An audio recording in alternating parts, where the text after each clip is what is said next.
Okay, illustration 4. So we are asked to get the voltage, current, and power factor of the sending end.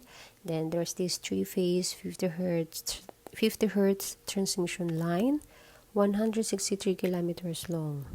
Okay, which delivers a load of 100 MVA, 0.8 power factor lagging at 132 kV. Resistance per kilometer is 0.16 ohms. Inductance per kilometer is 1.2 millihenry. Capacitance is also given per kilometer per conductor. Use nominal pi circuit. Okay, so in this case, even if it's not mentioned to use nominal pi, so we know that this is a medium line circuit, kasi because of the capacitance that's given. Okay, so as to what is to use, if it's nominal pi or nominal t, so kahit walang given, we can get both, diba? Okay, so since nominal pi siya, so we will use nominal pi here. Okay, now first things first, we have to get the total R. What else? Total R, L, and C for the Z. Okay, and then yung C for the Y. Okay, so kunin muna natin siya.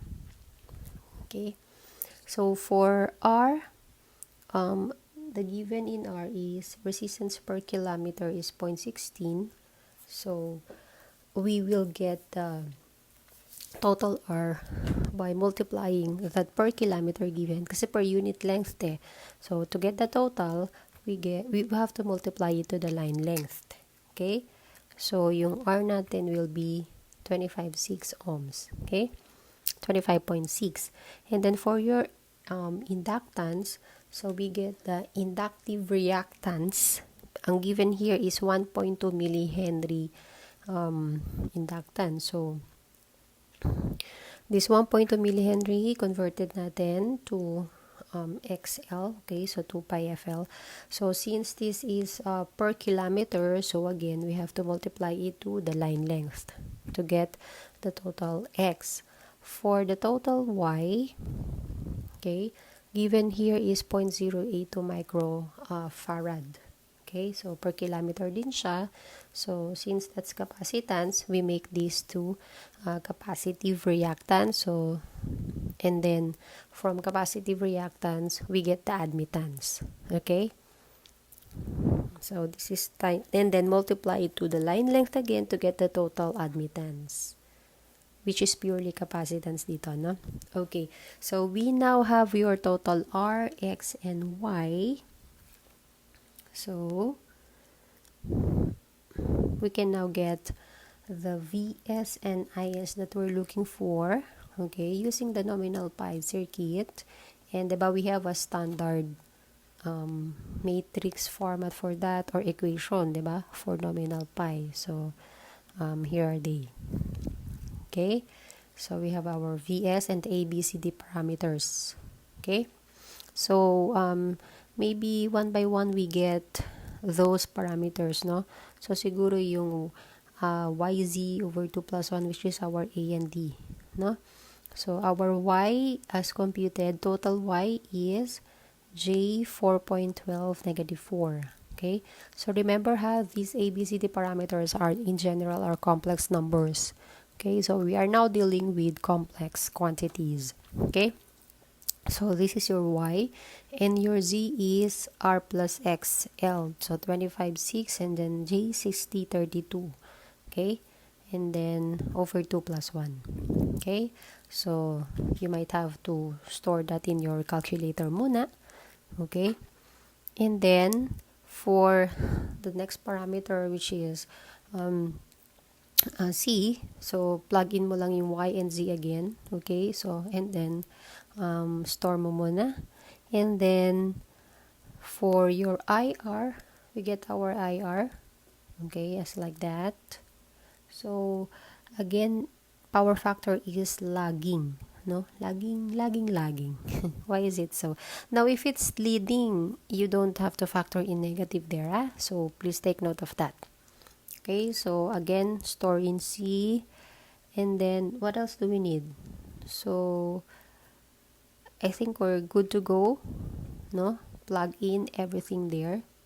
Okay, so we get 175. Okay,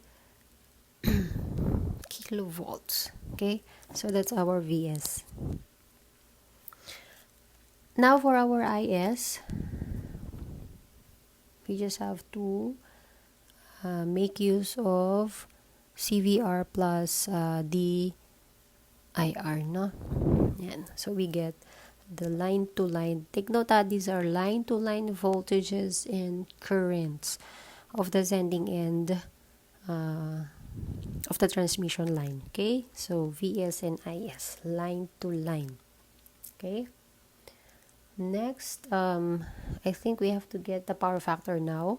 So again, phasor diagram, VR, and which is our reference. Our VS is theta 1 degrees from VR.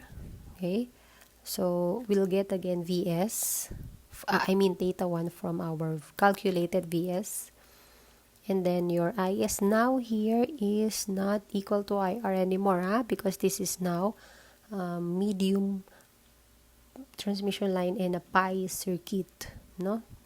So we have this IS here, which is theta 2 from VR.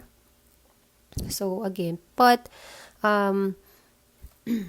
sorry, but your theta is, lagay lang natin yung IR there, no? Your theta S will still be what? Alright, the angle between VS and IS, no? Dun pa rin naman siya. It's between VS and IS. So, we'll have our power factor of the sending end to be 0.749 lagging. Okay, maliwanag, no? So, theta S will be VS, the angle between VS and IS. Okay, so that's the power factor sending. Hindi yung VS from VS to IR. Okay, dun sa short transmission line kasi, because IS is equal to IR. Okay, I hope it's clear. Okay,